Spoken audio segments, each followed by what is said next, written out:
So I've had the fortune over the past 6 years of supporting Raising Kings, and for those of you who may not be aware, Raising Kings is an initiative that started with the vision of One Village Alliance President Chandra Pitts, and really supporting and changing the image of young black men in and about the city of Wilmington. It initially started with some grassroots efforts, working with some social justice campaigning at the Fair School for Boys, and really looking at chess mentoring, where it has now expanded to the Behem Awards Gala. We started our day this morning at the Delaware Art Museum with the Day of Service. So we want to also thank our many partners, the Delaware Art Museum, the Delaware Humanities Forum, and a whole host of other partners and supporters of this effort. Raising Kings is a highly collaborative social justice movement to change society's prominent image and expectation of outcomes for men and boys of color.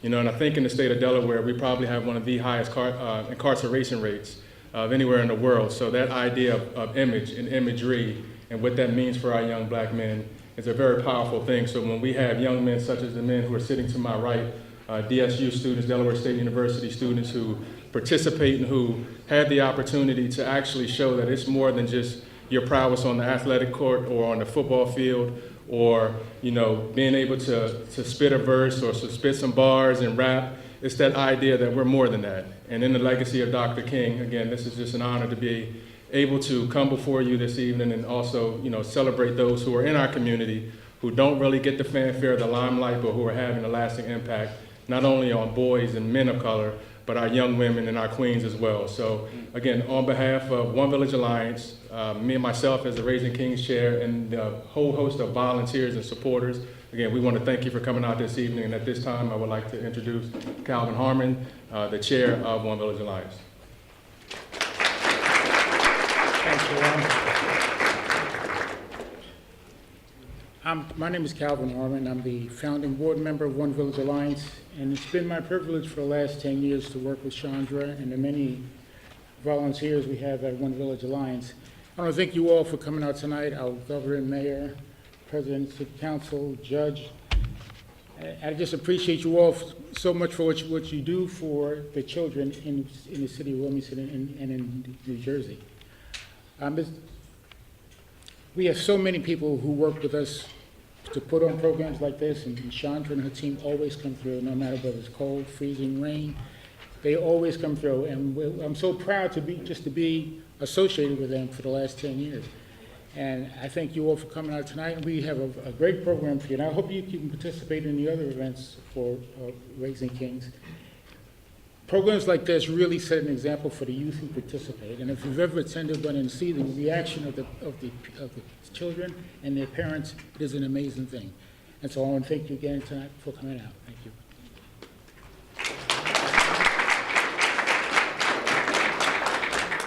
So at this time, we would like to invite Governor John Carney to come up to add a few words.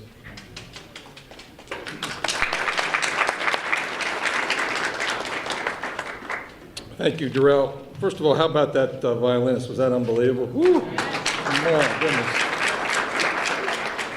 I'm delighted to close out the day with all of you. It strikes me that this is an appropriate place, an appropriate way to complete a full Martin Luther King birthday holiday celebration today. We started the day down at the Plumbers and Pipe Fitters Hall on 896 with the traditional breakfast celebration.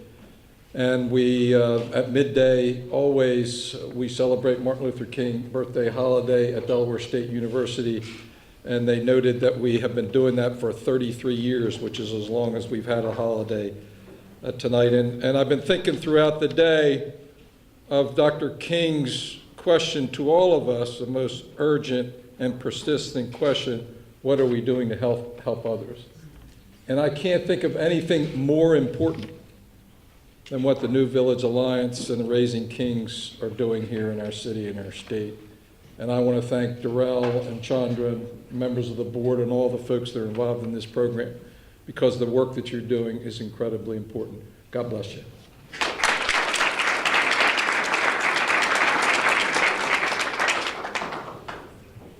I would also like to take this opportunity to recognize Senator Chris Coons, who just came in to join us. So, Senator, thank you for joining us this evening.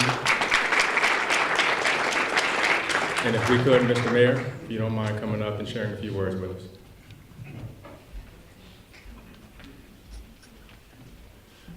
Thank you, Darrell. Chandra told us before that we had to come up here to get into the warm part of the building. Well, today there was a little parade I got into on 4th Street. Let me tell you how warm this is compared to what that was like yesterday, today. Listen, when I come to events like this, I just reflect on how wonderful our city is, how wonderful our community is, how many people are pulling together to help each other, but especially to help our young people. I have so much to say, and Chandra gave me 1 minute, so I can't say it all. But let me just say, does anybody know who Claudette Colvin is? That's so good, because it was the question I got wrong on the civil rights test in the New York Times today, and I was like, darn, am I supposed to know who Claudette? Well, she was Rosa Parks. She was a 15-year-old kid who, 9 months before Rosa Parks wouldn't get off the bus. This kid would not get in the back of the bus. Down in Birmingham, Alabama, 1955. That's the only question I got wrong on this 13 questions. And it occurred to me when I took this test, I said, I didn't know a couple of answers, but I have friends of mine who are really terrific people, but they would miss 8 or 10 of those answers. And so let me just leave you with this one thought. Here, what we struggle with in America today is not, there's plenty of racism, but it's not racism and it's not hate, it's ignorance. We have so many people who don't understand our history.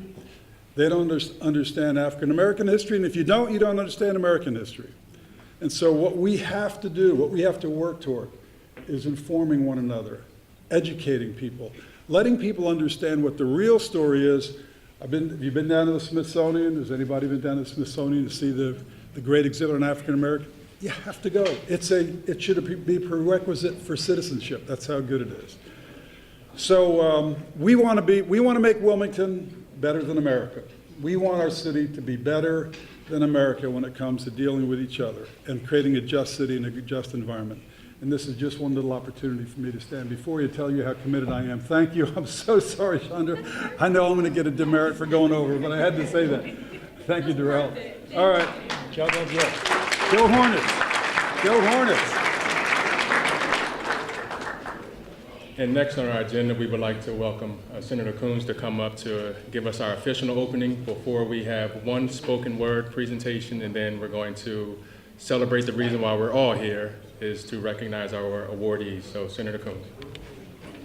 Thank you. Hello, everybody. Good evening. Thank you for gathering once again to honor the remarkable work that Chandra makes possible, that all the volunteers and mentors and contributors make possible, to Bill and Kim Allen, who have hosted this evening, and to the week that's about to unfold. This is a remarkable gift.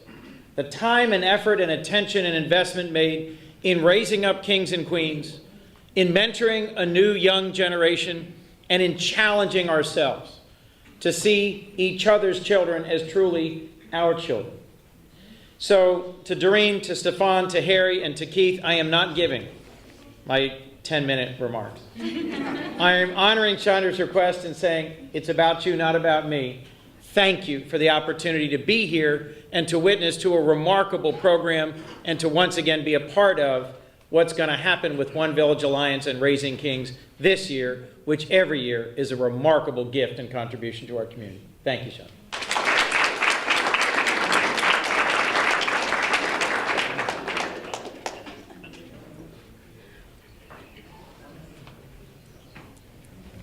Wow, thank you all elected officials for my 1-minute welcome.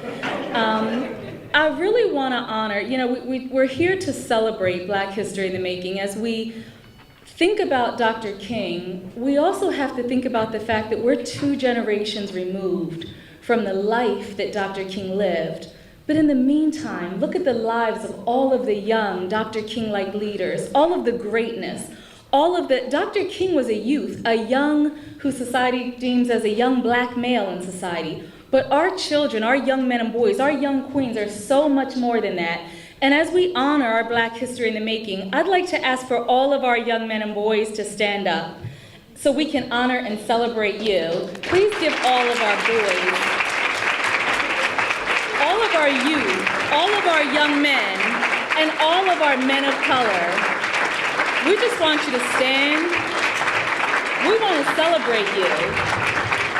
Because when our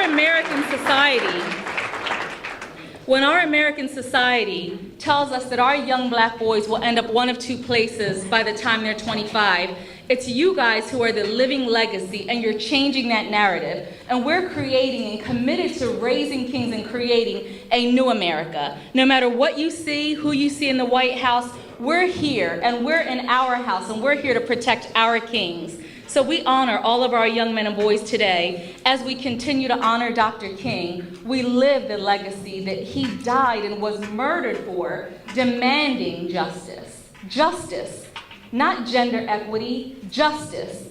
Not women's rights, justice. Not equity in schools and fairness in education, justice. Not housing, not these sideload fights. A cross-section, an intersectional fight for all of us coming together to demand not one thing less, not more fair, not more equity, not more education and better education for Wilmington or for Philadelphia than we have in the outer counties of our inner cities, but justice.